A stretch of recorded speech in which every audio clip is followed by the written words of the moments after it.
Suggestion: none cloves have been around for ages, and not just for making your grandma's apple pie sing. If you pop one clove in your mouth daily, you might be in for some surprising benefits. First off, say goodbye to toothaches. Cloves contain eugenol, a natural painkiller. Think of it as nature's mini dentist in a spice rack. But that's not all.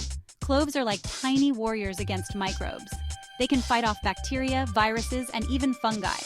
So your mouth? It's about to become a no-germ zone. Got tummy troubles? Cloves might help there too. They can tackle pesky bacteria that cause ulcers and gastritis. And if you're dealing with inflammation, cloves might offer some relief. Think of it as a tiny, spicy therapist for your joints. But remember, folks, moderation is key. Too much of a good thing can be, well, not so good. Always check with your doc, especially if you're pregnant, nursing, or have allergies. So, next time you see cloves, don't just think holiday spice. Think small but mighty health booster. Thanks for watching, and remember to like, share, and subscribe.